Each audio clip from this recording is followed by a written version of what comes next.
ब्रह्मा गुरुर्विष्णु गुरुर्देवो महेश्वरः गुरुर्देवो महेश्वरः गुरुर्साक्षात् परं ब्रह्म गुरुसाक्षात् परब्रह्मा तस्मै श्री गुरवे नमः तस्मै श्री गुरवे नमः अखण्डमण्डलाकारं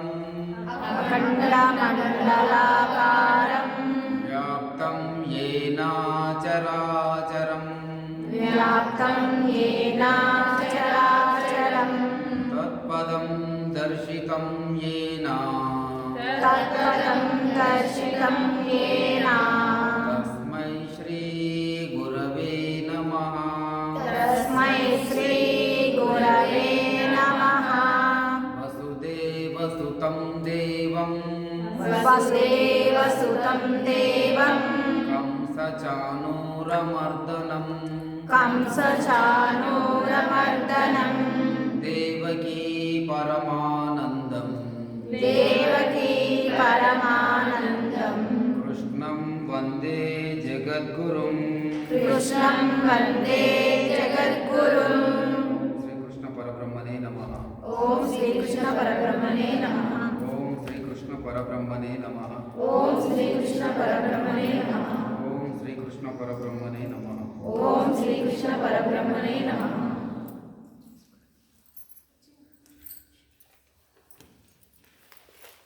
అందరు ఫోన్స్ సైలెంట్ కాదు, డోంట్ డిస్టర్బ్ అన్న స్విచ్ ఆఫ్ అన్న చేయండి. కుయ్ కుయ్ అంటున్నారు, అందరూ వైబ్రేషన్ పెట్టినట్టున్నారు. ప్లీజ్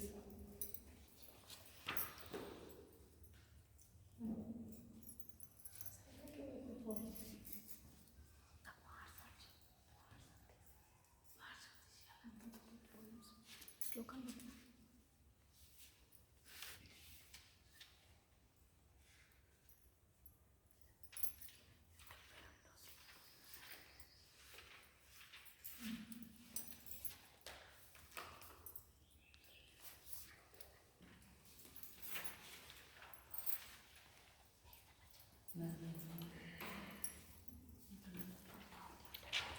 రెండవ అధ్యాయం 72వ శ్లోకం.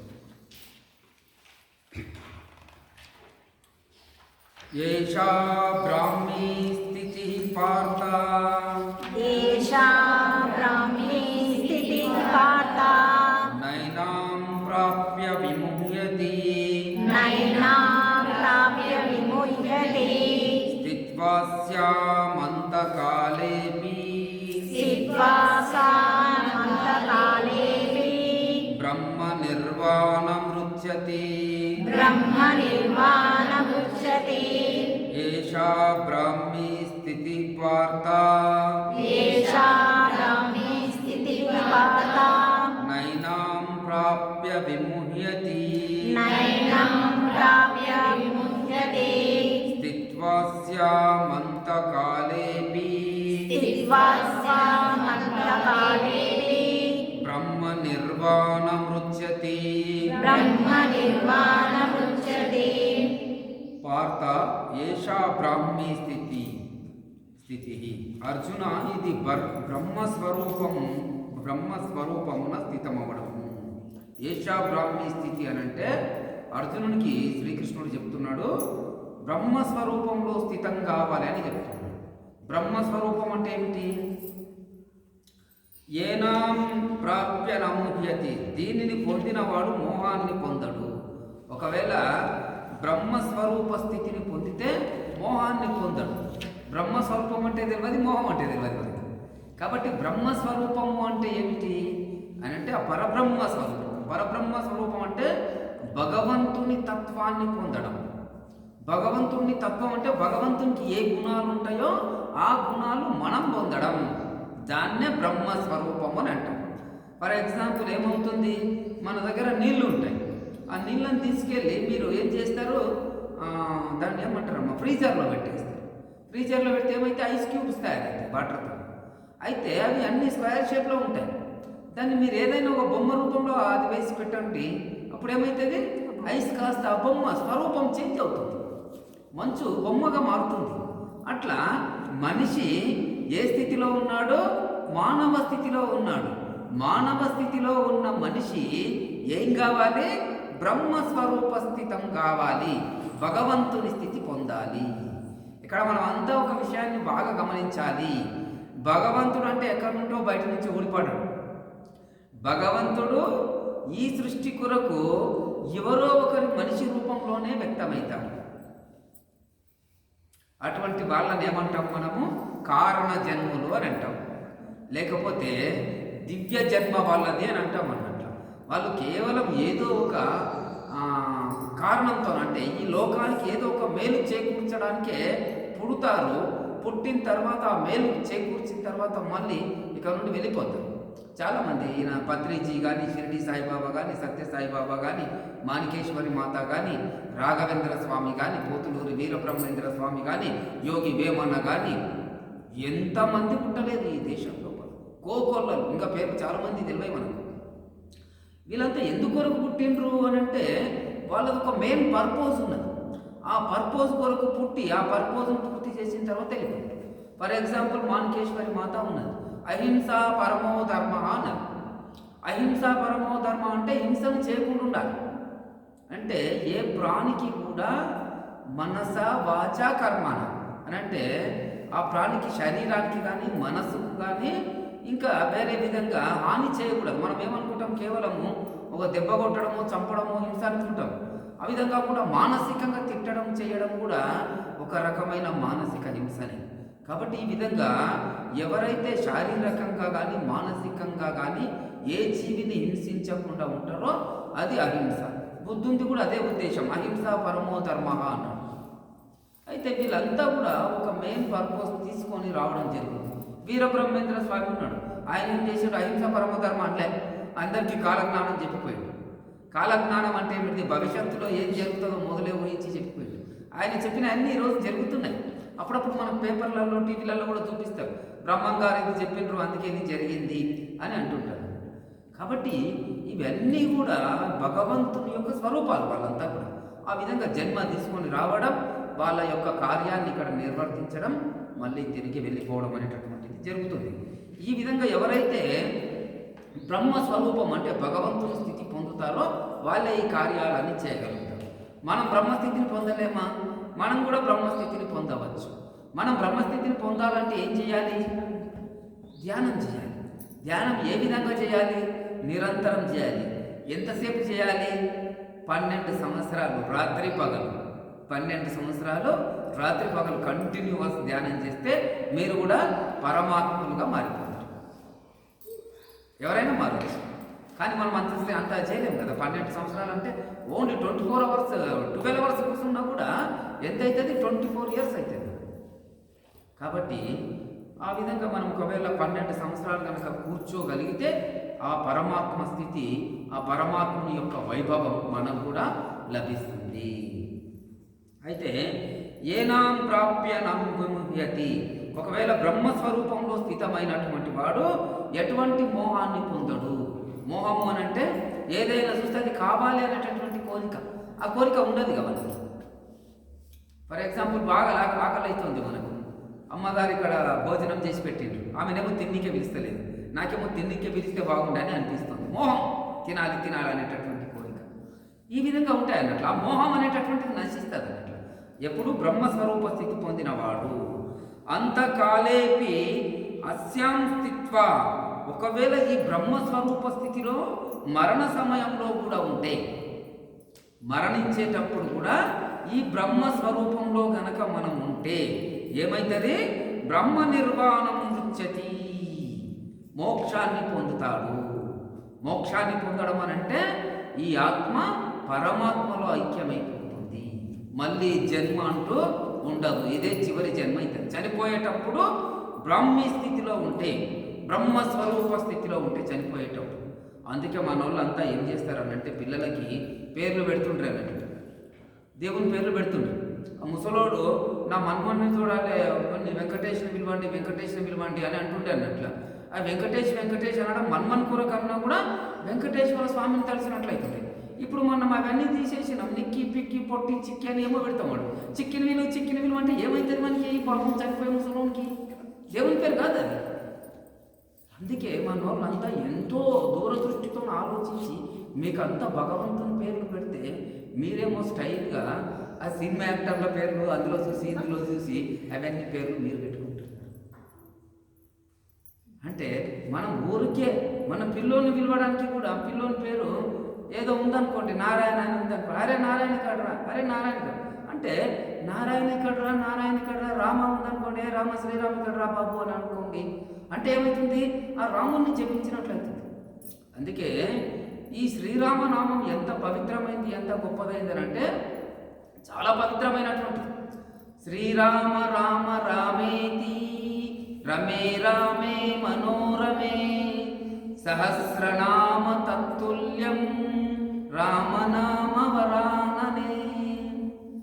విష్ణువుని వేరు పేర్లతోన 1000 సార్లు పిలిస్తే ఎంత ఫలితం కలుగుతుందో, రామ రామ రామని 3 సార్లు అంటే విష్ణు సహస్రనామం చదివినంత ఫలితం మనకు లభిస్తుంది. రామ అంటే ఒక్కసారి అంటే 1 10 × 100 1000 టైమ్స్ అవుతుంది అట్లా. రామ ఇంటూ 3 సార్లు అంటే చాలా. అందుకే శ్రీరాముని నామం చాలా గొప్పది. కాబట్టి ఆంజనేయ స్వామి రామనామాన్ని జపించే ఆయన అన్ని కార్యాలు చేయగలిగింది. చివరికి లంక ఇదయిన తర్వాత, రావణుని చంపి వచ్చిన తర్వాత సీతమ్మ రావణుడు చేసినటువంటి పనికి, ఆయన యుద్ధంలో పాల్గొన్న తీరు, వాళ్ళకు చేసినటువంటి సేవకు కృతజ్ఞతగా తన మెల్లో ఉన్న రత్నాల హారం ఇస్తాడు. రత్నాల హారం తీసుకొని ఆంజనేయుని మెల్లేస్తే ఆయన తీసి కొరికేస్తాడు. ఇది నా రామమంత రుచిగా లేదని పడేస్తాడు అన్నమాట. అంటే ఆయనకు రామనామం కంటే విలువైంది ఏది లేదు. రత్నాల హార అనేటటువంటిది వాల్యూలెస్ బిఫోర్ రామనామం. అర్థమైందా? కాబట్టి రామనామము రత్నాల హార కంటే విలువైందని చెప్పడానికే హనుమంతుడు కోరిక అక్కడ పడేస్తాడు.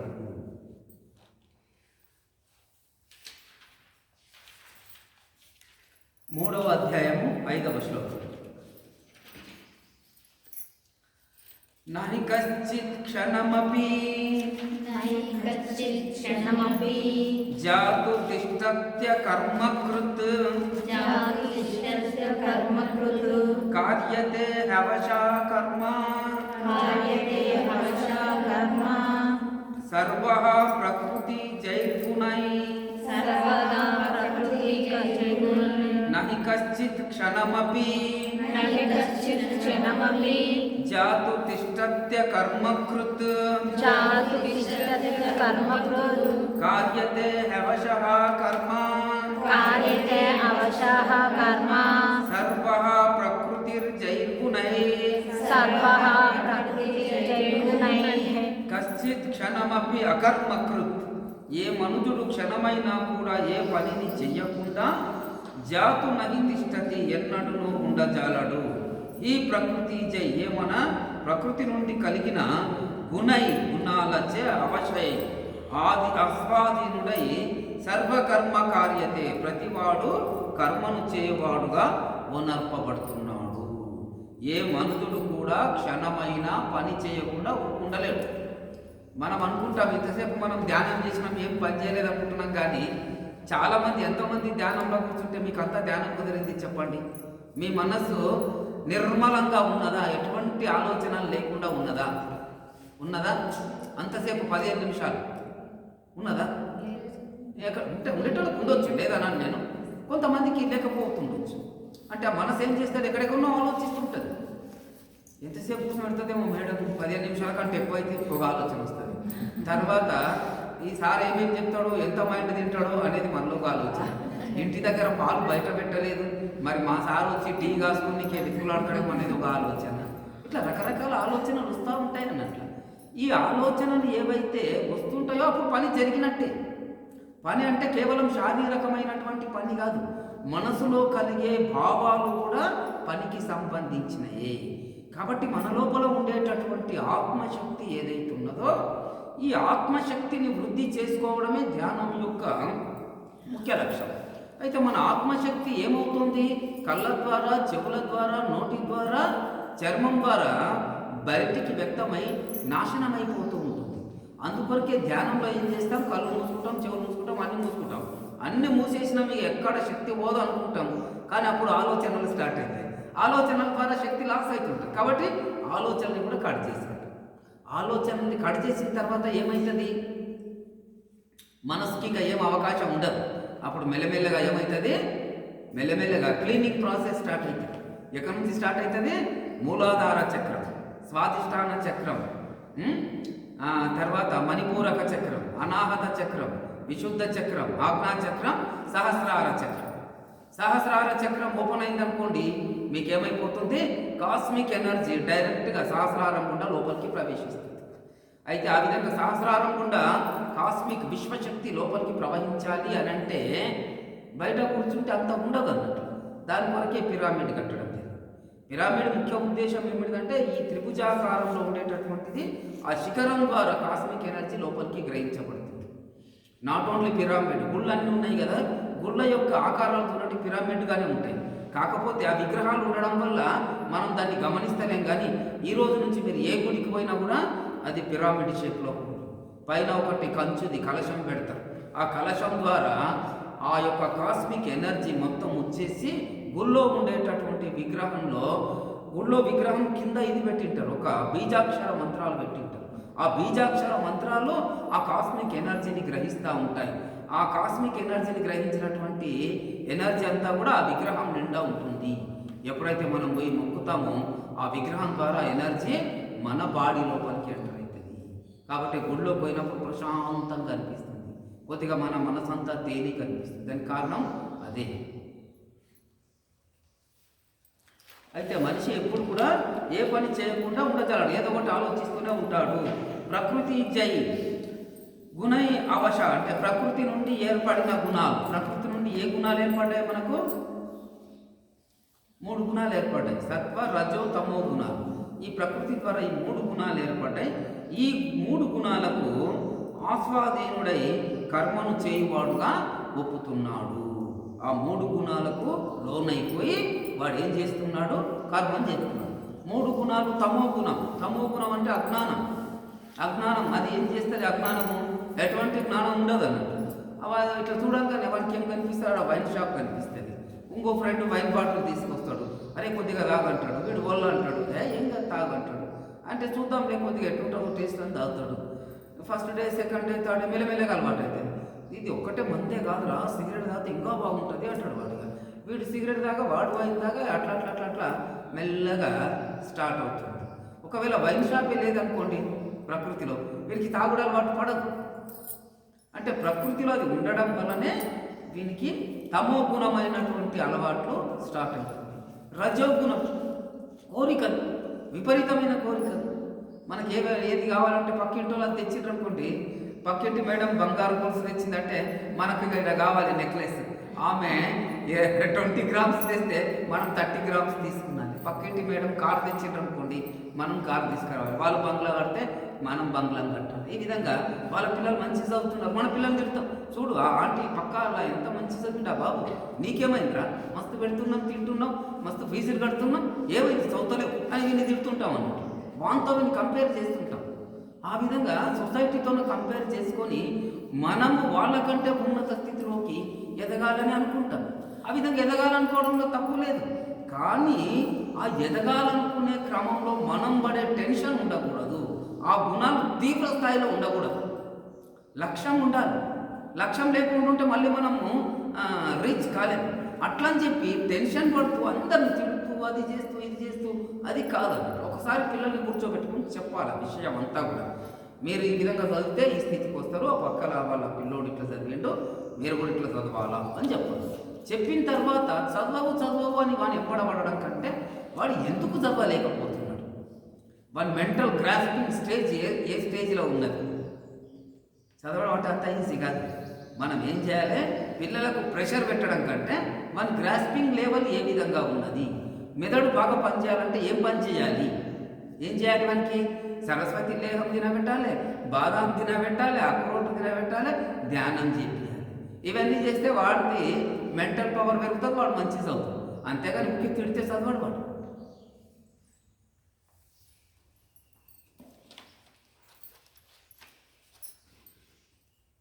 ఆరవ శ్లోకం.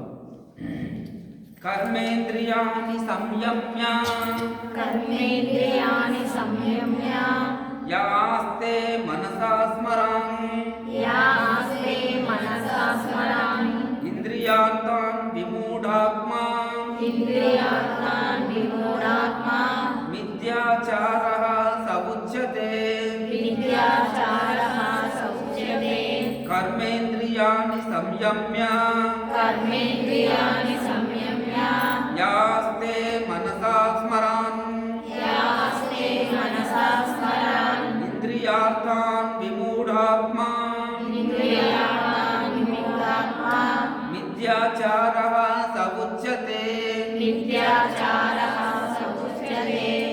యా విమూఢాత్మ కర్మేంద్రియాన్ని, ఏ మూఢచిత్తుడు కర్మేంద్రియ పంచకాన్ని సంయమ్య నిగ్రహించి ఇంద్రియార్థాన్ శబ్దాది ఇంద్రియ విషయాలను మనసా స్మరానస్తే మనస్సుతో స్మరిస్తూ ఉంటాడో అతడు మిథ్యాచర అంటే కపటాచరణం కలవాడు అని ఉచ్యతే చెప్పబడు.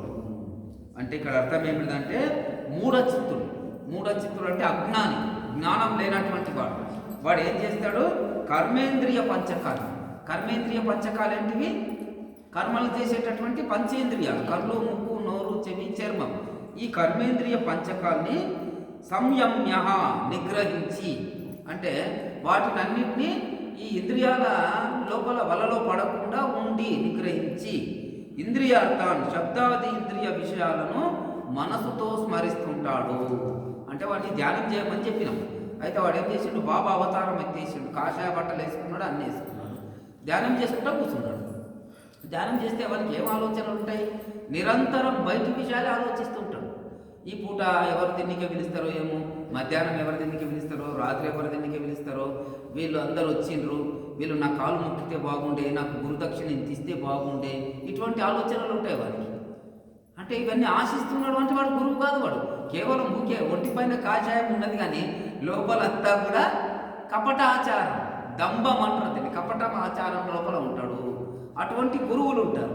అటువంటి వాళ్ళు బయటికి మాత్రం సన్యాసుల వలె, సాధువుల వలె, ఎంతో గొప్ప జ్ఞానుల వలె కనిపిస్తారు కానీ వాళ్ళ మైండ్లో ఏముండదు, జీరో ఉంటుంది, నాలెడ్జ్ లేకుంటుంది. వాళ్ళు కేవలం బ్రతకడానికి దాన్ని ఒక వ్యాపకంగా భావించి తీసుకొని ఉంటారు. అటువంటి వాళ్ళు ఏం చేస్తారనంటే బయటి విషయాలనే నిరంతరం భగవంతుని నామాన్ని స్మరించాల్సిన మనసులో భవబంధాలను స్మరిస్తూ ఉంటారు. భవబంధాలు అంటే భవం అనంటే సంసారం, బంధాలు అనంటే మనకు ఉండేటటువంటి బంధాలు. ఇప్పుడు మ్యారేజ్ కానంత వరకు భవబంధాల్లో ఇరుకబడాడు పిల్లోడు.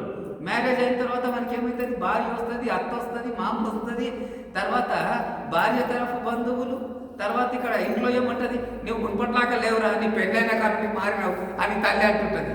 అరే వాడు ఏమో కొత్త వచ్చింది అమ్మాయి అని చెప్పి కొద్దిగా మీకు కాన్ఫిడెన్స్ లెవెల్ పెరగాలి. మన ఇంటికి కొత్త అమ్మాయి వచ్చినప్పుడు భర్తనే కదా మంచిగా చూసుకోవాల్సింది.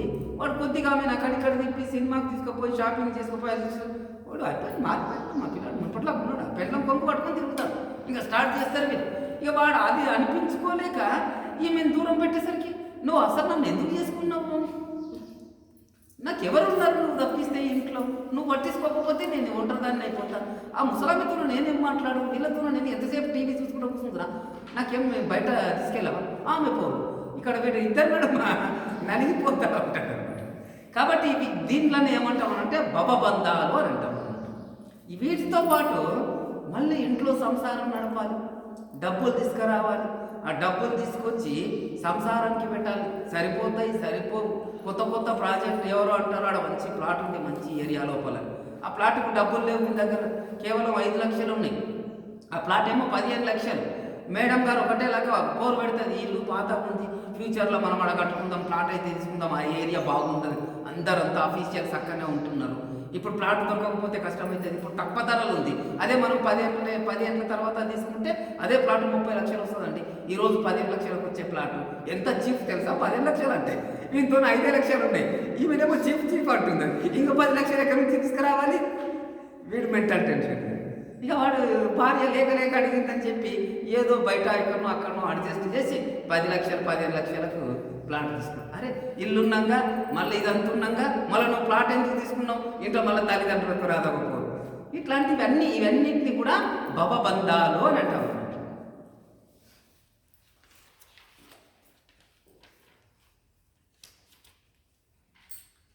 నెక్స్ట్ 7వ శ్లోకం. యస్వింద్రియాణి మనసా నియామ్య రభతేర్జున కర్మేంద్రియై కర్మయోగం అసక్త సవిశిష్యతే. యస్వింద్రియాణి మనసా నియమ్య రభతేర్జున కర్మేంద్రియై కర్మయోగం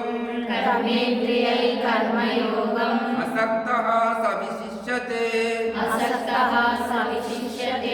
తు అర్జునాయ కాని అర్జున ఎవడు ఇంద్రియాన్ని మనసా నియమ్య చక్షురాది జ్ఞానేంద్రియాలను వివేకయుక్తమైన మనసుతో నిగ్రహించి అసక్తః అనాసక్తుడై కర్మేంద్రియై కర్మయోగం ఆరభతే హస్తపాదాది కర్మేంద్రియాలతో కర్మయోగాన్ని ఆరంభిస్తాడో అతడు విశిష్యతే శ్రేష్ఠుడు అని అంటున్నాడు. అంటే ఏమిటంటే, ఓ అర్జున ఎవడైతే చక్షు అంటే కళ్ళు మొదలైనటువంటి ఇంద్రియాల ద్వారా వివేకయుక్తమైన జ్ఞానేంద్రియాలను వివేకయుక్తమైన మనసుతో గ్రహించి, వివేకయుక్తమైన అంటే మనకుండేటటువంటి బుద్ధిని ఉపయోగించి పని చెయ్యాలి. బుద్ధిని ఉపయోగించకుండా పని చేస్తే ఏమవుతుంది? మనం అన్నీ కూడా ఫెయిల్ అయ్యే అవకాశాలు ఉంటాయి మనం చేసే పనులు. కాబట్టి వివేకయుక్తమైన మనసుతో నిగ్రహించి అసక్తః అనాసక్తుడై కర్మేంద్రియై హస్తపాదాది కర్మేంద్రియాలతో కర్మయోగం ఆరంభతే కర్మయోగాన్ని ఎవడైతే ఆరంభిస్తాడో అతడు శ్రేష్ఠుడు. అనంటే కాళ్ళు చేతులు ఏవైతున్నాయో వీటి ద్వారా కర్మేంద్రియాల ద్వారా పనులు చేయాలి. అంటే జ్ఞానేంద్రియాలను వివేకయుక్తమైన మనసుతో నిగ్రహించి, జ్ఞానేంద్రియాలు ఏం చేస్తాయి? సినిమాకు పోదామని అంటాయి. సినిమాకు పోదామని జ్ఞానేంద్రియాలు అంటాయి, కళ్ళు అంటాయి. సినిమాకు పోదామంటే మేడం గారు ఏమన్నారు, సాయంత్రం మీద 4 to 5 ధ్యానం ఉంటుంది, 5 to 7 ఇక్కడ వచ్చేటోళ్ళకంతా సేవ చేయాలి, మనం అందరం కలిసి కూరగాయలు తరిగి వంట చేసి అందరికీ సప్లై చేయాలంట. ఈ కూరగాయలు తరిగి వంట చేయడానికి కర్మేంద్రియాలు పాల్గొంటాయి, కాళ్ళు చేతులు అన్నీ పాల్గొంటాయి ఇందు లోపల. ఇది సేవ. ఈ సేవను వదిలేసి ఇక్కడ ధ్యానం వదిలేసి అక్కడ పోవాలి, సినిమా పోవాలి అని మనకు అనిపిస్తుంది. కాబట్టి సినిమాకి పోవడం మంచిదా లేకుంటే ఇక్కడ వచ్చి సేవ చేయడం మంచిదా? అంటే ఇక్కడ మనం జ్ఞానాన్ని ఉపయోగించాలి. ఆ జ్ఞానాన్ని ఉపయోగించి ఏం చేయాలి? సినిమాకి పోవాలి అనుకుంటే, మేడం మా ఇంటికి చుట్టాలు వస్తున్నారు ఈరోజు, నేను రాలేనని మేడం గారికి చెప్పి చక్కగా సినిమా టాకీసుకోతారు మీరు. ఒకవేళ లేదు రేపు కూడా సినిమా చూడవచ్చు, పర్వాలేదు, ఈరోజు మనం ధ్యానం చేద్దాం అనుకుంటే తప్పకుండా వస్తా అని చెప్పి మీ ఇంట్లో చెప్పి, లేదు రేపు మనం సినిమాకి పోదాం, ఈరోజు ఆడ మెడిటేషన్ క్లాస్ జరుగుతుంది, అందరు వస్తున్నారు, అక్కడ సేవ చేయాలి, నేను పోతే వాళ్ళకి కొద్దిగా హెల్ప్ అవుతుంది అని చెప్పి ఇక్కడ వస్తే అది నీ కర్మేంద్రియాలను సేవలో పెట్టినట్టు. ఈ కర్మేంద్రియాలు తీసుకుపోయి సినిమా హాల్లో పెడితే ఏమవుతుంది? సేవలో పెట్టినట్టు కాదు. కాబట్టి ఆ వివేకం, ఆ జ్ఞానం ఎవరికి ఉండాలి? మీకు ఉండాలి. ఈ కర్మేంద్రియాలు భగవంతుడు దేని కొరకు ఇచ్చిండు? సేవ చేయడానికి ఇచ్చిండు. ఒకసారి ఏమైందనంటే, ఒక రాజు ఒక గుడికి పోయాడు. పాపం గుడికి పోయి గుళ్ళో దేవుణ్ణి దర్శనం చేసుకున్నాలనుకుంటున్నాడు. అక్కడ అంతా కూడా గుడ్డోళ్ళు బిచ్చగాళ్ళందరూ కూర్చున్నారు. వాళ్ళందరూ కూడా రాజును చూసి, ఇంకా రాజు అంటే ఎక్కువ డబ్బులు ఉంటాయి కదా, వాళ్ళంతా రాజా రాజా అని చెప్పి అవన్నీ ఇట్లా పల్లెలు ఇట్లా ఊపుతున్నారు. ఆయన రాజు అందరినీ చూసుకుంటా, నేను లోపల దైవ దర్శనం చేసుకుని వచ్చిన తర్వాత మీకంతా కూడా దానం చేస్తా అని చెప్పి వెళ్ళిపోతాడు. లోపలికి వెళ్ళిన తర్వాత దర్శనం చేసుకుంటారు, అంతా చేసుకొని మళ్ళీ రిటర్న్ వచ్చేటప్పుడు కుంటోళ్ళకు గుడ్డోళ్ళకు అందరికీ కూడా బంగారు నాణ్యాలు ఎన్నొస్తే అన్ని ఇట్లా ఇస్తూ ఇస్తూ ఇస్తూ వచ్చింది. చివరికి ఒకడు మామూలు మనిషి బాగానే ఉన్నాడు, ఒక 30-35 సంవత్సరాల వయసు. వాడు కూడా అయ్యా అయ్యా అన్నాడు. అరే నీకేమైంది, నీకు ఎందుకు దానం చేయాలి? వానికి ఏమైంది, సోమరిపోతు, అన్నీ బాగున్నాయి, కాళ్ళు చెవులు అన్నీ గంటలు అన్నీ బాగున్నాయి, అయినా పని చేయడానికి ఇష్టం లేదు వాడికి. వాడు దానం చేయంటే నీకు ఎందుకు ఇవ్వాలి చెప్పు అని అంటాడు. లేదయ్యా నాకేం అసలు ఏం పని చేయనికి రాదు, నా దగ్గర పొలం లేదు, ఇల్లు లేదు, ఏం లేదు, నాకు ఎవరు ఎంట ముందర లేరు, కాబట్టి నేను అడుగుకుని తింటున్నాను. సరే మరి నువ్వు నా దగ్గర పని చేయంటే నాకు ఏ పని రాదు, నేను ఏం చేయను, ఇది ఒకటే పని వస్తుంది కాబట్టి నాకు ధర్మం చేయంటాడు అని అంటే, సరేరా మరి నీకు ధర్మం చేస్తా నేను, కానీ ఒక కండిషన్. ఏం కండిషన్ అంటే నీ కాలు ఉంది కదా, 2 కాళ్ళు ఉన్నాయి, 2 కాళ్ళు ఉంటే ఎవడు నీకు ధర్మం చేయడు కాబట్టి ఒక కాలు నరికేస్తామంట. ఒక్క కాలు నరికేస్తా, నీకు ఎన్ని ఇస్తా అంటే 50 వరహాలు ఇస్తా అంటాడు. ఓ వద్దు వద్దు వద్దు, నీ 50 వరహాలతో నువ్వు నా కాలు నరికేది వద్దు అంటాడు. ఓ 2 కాళ్ళు నరికేస్తా 100 వరహాలు ఇస్తా వద్దు అంటాడు. అయితే కాళ్ళు ఉంటే ఉండని చెయ్యి నరుకుదాం, ఒక 100 వరహాలు ఇస్తా ఒల్ల అంటాడు. యువతలు చేయంటే యువతలతో అంటాడు. అయితే చేతులు కూడా ఉంటాడు నాన్న, కన్ను తీతాం ఒకటి, వద్దు వద్దు వద్దు, మరి ఎట్లా ఈ కన్ను తీతామంటే వద్దు అంటాడు. అట్లా కన్ను ఉండాలి, కాళ్ళు ఉండాలి, చేతులు ఉండాలి. ఒక్కొక్క కాలుకు, ఈ కాలుకు 50 వరహాలు, ఈ కాలుకు 50 వరహాలు, ఇవి 100, ఇవి 100, 200, ఇట్లా మొత్తం టోటల్ లెక్కేస్తే బాడీకి అంతా కలిసి అన్ని పార్ట్స్కు 1000 బంగారు వరహాలు. అరే 1000 బంగారు వరహాల విలువ కలిగిన శరీరాన్ని నీ దగ్గర పెట్టుకొని నా దగ్గర ఏం లేదంటావేమ్రా, ఇంత వాల్యుబుల్ శరీరం నీ దగ్గర పెట్టుకొని తిక్కోడా అని చెప్పి వాడిని పెట్టి నా దగ్గర వచ్చి పని చేయని చెప్పి వానికి సైన్యంలో ఏదో ఒక పనిని కల్పిస్తాడు. కాబట్టి మనం అంతా కూడా ఈ శరీరాన్ని చాలా తక్కువ అంచనా వేస్తున్నాం. ఈ శరీరం ఎంత వాల్యూ అయిందనంటే మనం వాల్యూ కట్టలేం దీన్ని. ఎవరెవరు పరిధిలో వాళ్ళు వాల్యూ కడతారు, కానీ ఆ వాల్యూ అనేటటువంటిది ఏ విధంగా ఉంటుంది, నా దృష్టిలో ఒక వ్యక్తికి ఎంత జ్ఞానం ఉంటుందో ఆ జ్ఞానాన్ని ఆధారంగా చేసుకునే ఆ వ్యక్తికి వాల్యూ కట్టాలి, కానీ ఈ ఫిజికల్ బాడీని బేస్ చేసుకొని వాల్యూ కట్టడం కాదు. కాబట్టి ఆ విధంగా మనం ఈ యొక్క కర్మేంద్రియాల్ని సేవ లోపల ఉపయోగించడం వల్ల ఎవరు సంతోషిస్తారు? ఎవరు సంతోషిస్తారు? భగవంతుడు. మీరు సేవ చేస్తే ఎవరు సంతోషిస్తారు? ఎందుకు సంతోషిస్తాడు? ఇక్కడ అమ్మగారు మెడిటేషన్ పెట్టింది, అందరికీ అన్నం వండి సేవ చేయమన్నది. మీరు వచ్చి అందరికీ అన్నం సప్లై చేస్తారు. అవసరం ఉంటే వాళ్ళు తిన్న అన్ని ప్లేట్లు కూడా తీసేసి కడుగుతారు. ఇదంతా సేవని. అయితే ఇదంతా చేస్తే ఎవరు సంతోషిస్తారు? భగవంతుడు ఏడున్నాడని సంతోషిస్తాడు. సర్వంతర్యామి. కాబట్టి వాళ్ళందరూ ఎవరైతే తినిపోయినరో వాళ్ళందరూ కూడా భగవత్ స్వరూపులే. భగవంతుడు ఏడున్నాడు? జీవలోకే మమైవాంశో అంటాడు. ఈ జీవలోకం అంతా కూడా నా యొక్క అవయవం అంటాడు భగవంతుడు. ఈ జీవలోకం అంతా ఈ నా యొక్క చెయ్యి ఏ విధంగా ఉన్నదో ఈ సృష్టి లోపల జీవలోకం అంతా కూడా నాకు ఒక అవయవం వంటిది అని అంటాడు అన్నట్టు. కాబట్టి భగవంతుని అంశతో ఉండేటటువంటి మనుషులకు సేవ చేస్తే ఆ సేవ ఎవరికి చేసినట్టు? భగవంతునికి చేసినట్టు. కాబట్టి మనం అనుకుంటాం ఆ మేడంకి సేవ ప్లేట్ కడిగేసిన, ఈ మేడం ప్లేట్ కడిగిన, ఈ మేడం ప్లేట్ కడిగినని వాళ్ళు ఖుషి అవుతారని అనుకుంటున్నాం. కానీ వాళ్ళు ఖుషిగా పడడంతో పాటు వాళ్ళలో అంతర్యామిగా ఉన్న భగవంతుడు ఖుషి అవుతాడు. ఆ విషయం వాళ్ళకి తెలియదు, నీకు తెలియదు. కాబట్టి మనం తెలుసుకోవాల్సింది ఏమిటిది? వాళ్ళలో ఉన్న భగవంతుని, వాళ్ళలో ఏం చూడాలి? మీరు భగవంతుని చూడాలి. అప్పుడు భగవంతుడు సంతోషంగా ఫీల్ అవుతాడు.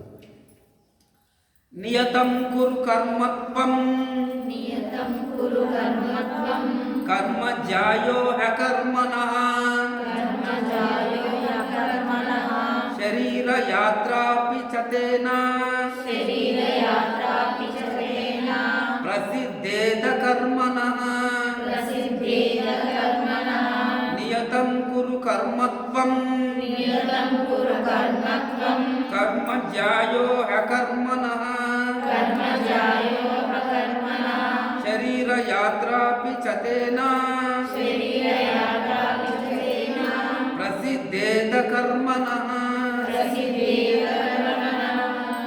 త్వం నియతం కర్మ కురు.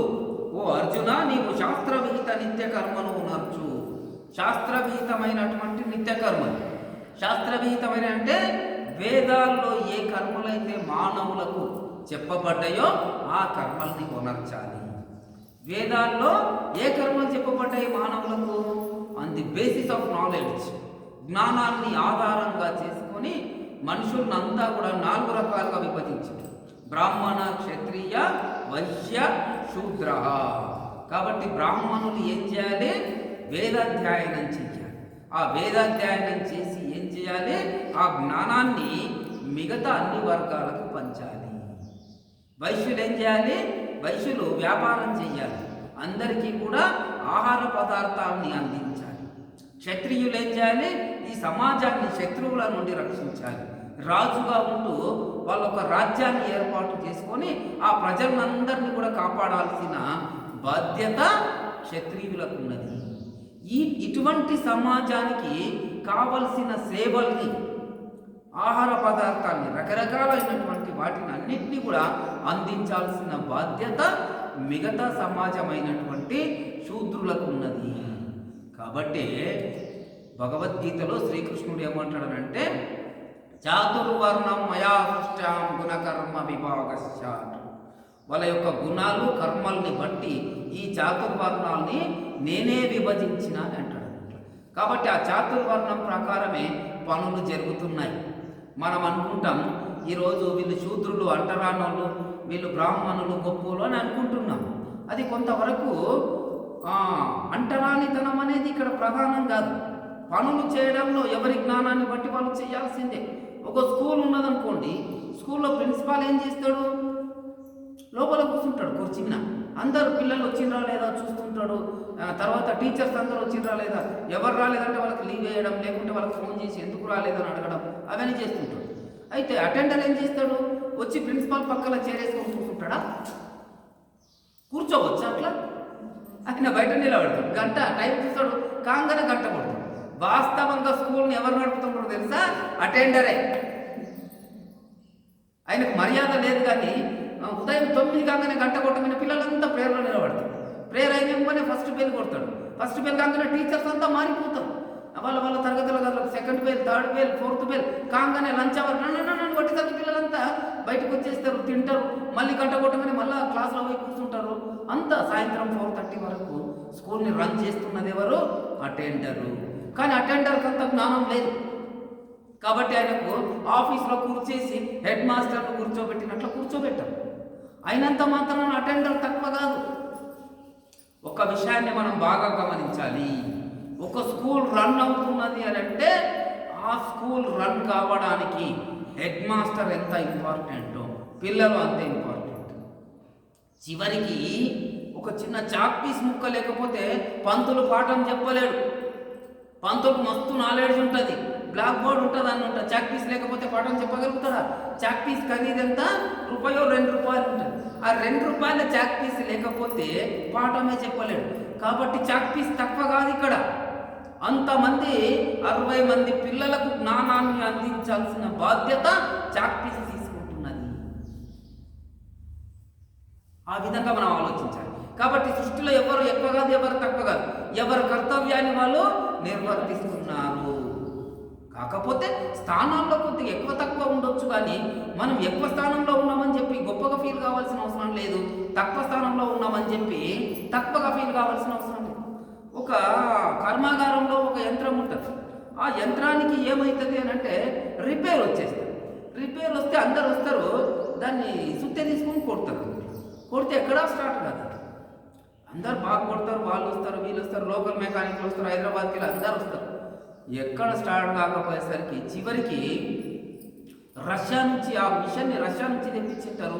ఆ రష్యాకు ఫోన్ చేస్తే అక్కడ నుంచి ఒక మెకానిక్ ఎయిర్ ఫ్లైట్లో వచ్చేస్తాడు. వచ్చిన తర్వాత ఏమైంది అంటే ఈ మిషన్ ఇట్లా ఆగిపోయింది అంటాడు. ఆయన సుత్తి తీసుకుంటాడు. ఆయన కూడా 3 సార్లు కొడతాడు. కొట్టేసరికి మిషన్ స్టార్ట్ అయింది. ఆయనకు దాదాపు ₹1,00,00,000 ఫీజు. ఇంతకుముందు అందరూ అదే సుత్తి తీసుకుని కొట్టింటారు, కానీ స్టార్ట్ కాలేదు. అందరూ అంతగానం ఎందుకు ఇవ్వాలి, జస్ట్ నేను ఇట్లా 3 దెబ్బలు కొట్టినావు అయిపోయింది అంటే మీరందరూ కూడా కొట్టిండ్రు కదా. కొట్టినా. మరి మీరు కొడితే ఎందుకు స్టార్ట్ కాలేదు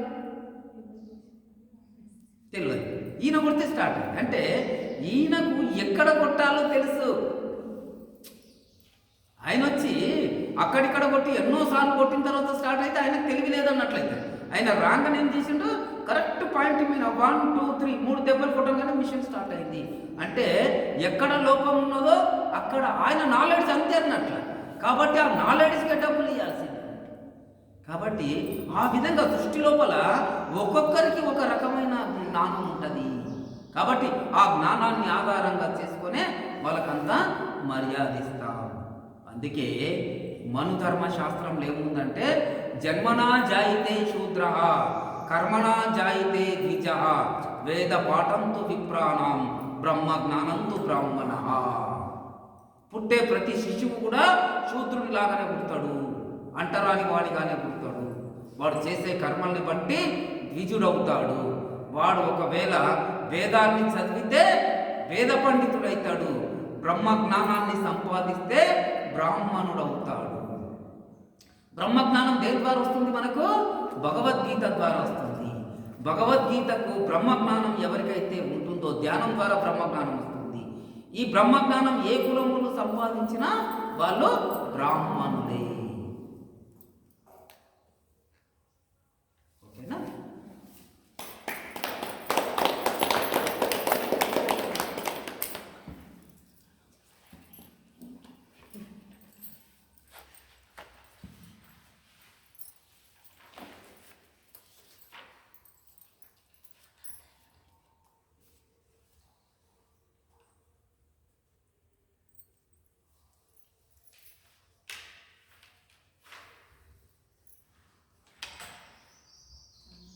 భగవద్గీత 2వ అధ్యాయం 72వ శ్లోకం. ఈశా బ్రాహ్మి స్థితి ప్రార్థ నయనం ప్రాస్త విముచ్యతే స్థిత సామంత్ర కాలే నిర్మాణముచ్యతే. మరొకసారి. ఏషా బ్రాహ్మి స్థితి ప్రార్థ నయనం ప్రాశ విముచ్యతే స్థితి సామంత కాలే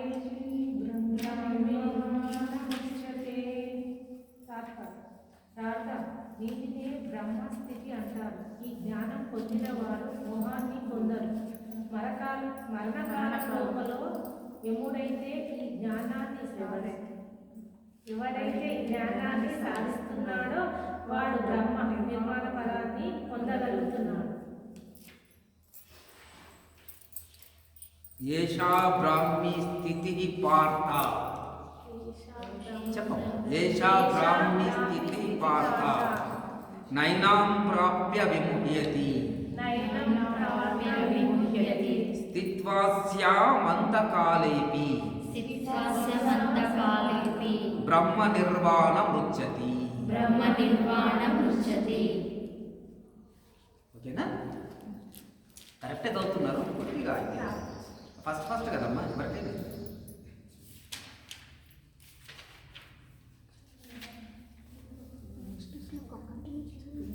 మూడవ అధ్యాయం 5వ శ్లోకం.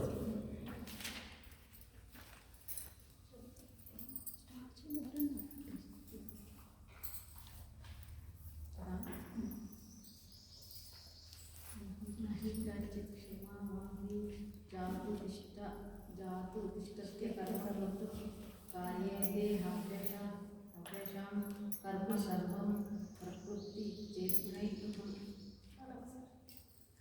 నహి కచ్చిత్ క్షమమాపి జాతు ఇష్టత్య కర్మకృత్ కార్యాదే హవ్యాసం కర్మ సర్వం ప్రకృతి చేర్పునై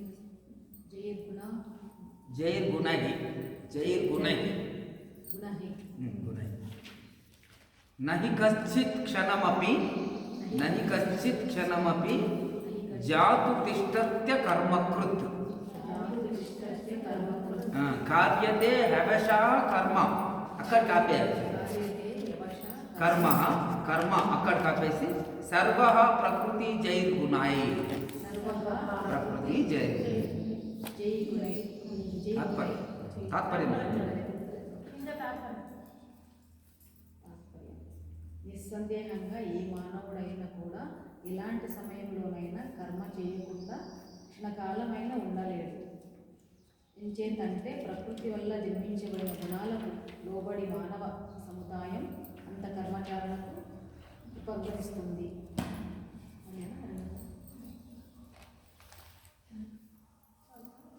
कर्मेन्द्रियाणि संयम्य यास्ते मानसा स्मरन् इंद्रियार्थान् विमूढात्मा मिथ्याचार स उच्यते. कर्मेन्द्रियाणि संयम्य यास्ते मनसा स्मरन् इंद्रियार्थान् विमूढात्मा मिथ्याचार स उच्यते. బలవంతముగా బాహ్యముగా ఇంద్రియ వ్యాపారములను నిగ్రహించి మానసికముగా ఇంద్రియ విషయములను చింతించునట్టి మూడుని మిథ్యాచారి అనగా అంటారు. భగవద్గీత 3వ అధ్యాయం 7వ శ్లోకం. యస్త్వింద్రియాణి మనసా నియమ్య రభతేర్జున కర్మేంద్రియై కర్మయోగ మస్తకః సవిష్యతే. మరొకసారి శ్లోకం. యస్త్వింద్రియాణి మనసా నియమ్య రభతేర్జున కర్మేంద్రియై కర్మయోగ మస్తకః సవిష్యతే. తాత్పర్యం: అయితే ఓ అర్జున, ఎవరు మనస్సులో మాత్రమే ఇంద్రియాలను వశపరుచుకొని అనాసక్తుడై అన్ని ఇంద్రియాల ద్వారా కర్మయోగాన్ని ఆచరిస్తున్నాడో అతడే ఉత్తముడు. భగవద్గీత 8వ శ్లోకం, నియతం 3వ అధ్యాయం 8వ శ్లోకం. నియతం గురు కర్మత్వం కర్మజాయో హ్యకర్మణః శరీరయాత్ర విచాతే నా ప్రసిద్ధ్య కర్మణః. నియతం గురు కర్మత్వం కర్మజోయో హ్యకర్మణః శరీరయాత్ర విచాతే నా ప్రసిద్ధ్యేద కర్మణః. నువ్వు శాస్త్రం విహితమైన కర్తవ్య కర్మలను ఆచరించు. కర్మలు చేయకుండా ఉండడం కన్నా కర్మలు చేయడమే ఉత్తమం. కర్మలు చేయకపోతే నీ శరీర యాత్ర కూడా సిద్ధించదు. ఇంకెవరైనా చదువుతామంటే ఫస్ట్ నుంచి స్టార్ట్ చేయండి. చాలామంది పనులు చేయడానికి ఇష్టపడరు. కాబట్టి శ్రీకృష్ణుడు ఏమంటాడు? పనులు చేయమంటాడు, చెప్తాడు. కర్మలు చేయాల్సింది తప్పకుండా. కర్మలు చేసినప్పుడు ధ్యానం అమ్మా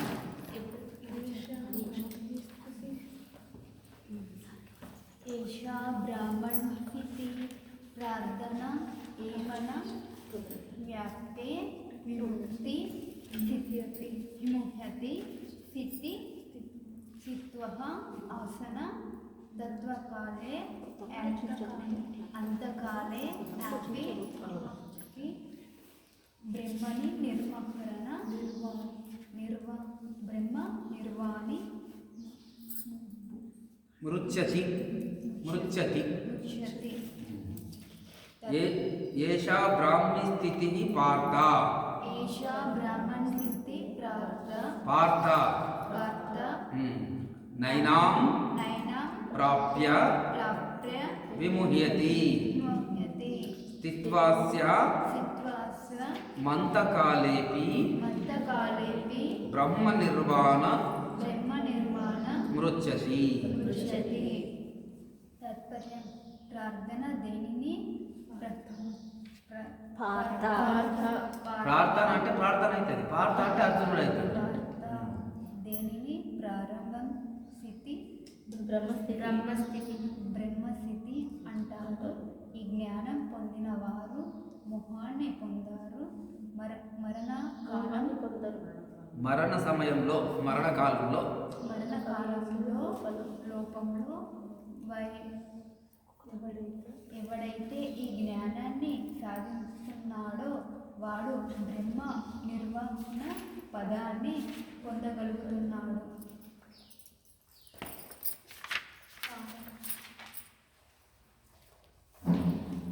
नहि कच्चित् क्षणमपि जाततिष्ठन्त्यकर्मकृत् कार्यते आवश्यकर्म सर्वप्रकृतिजैर्गुणे. नहि कच्चित् क्षणमपि जाततिष्ठन्त्यकर्मकृत् कार्यते आवश्यकर्म सर्वप्रकृतिजैर्गुणे. నిస్సందేహంగా ఏ మానవుడైనా కూడా ఇలాంటి సమయంలోనైనా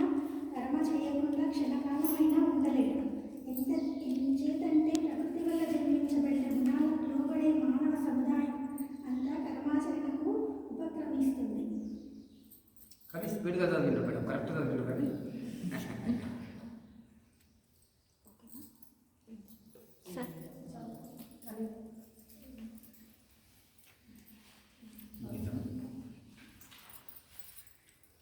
ఓం అసతో మా సద్గమయ ఓం అసతో మా సద్గమయ తమసో మా జ్యోతిర్గమయ తమసో మా జ్యోతిర్గమయ మృత్యోర్మా అమృతం గమయ మృత్యోర్మా అమృతం గమయ ఓం శాంతి శాంతి శాంతి ఓం శాంతి శాంతి శాంతి.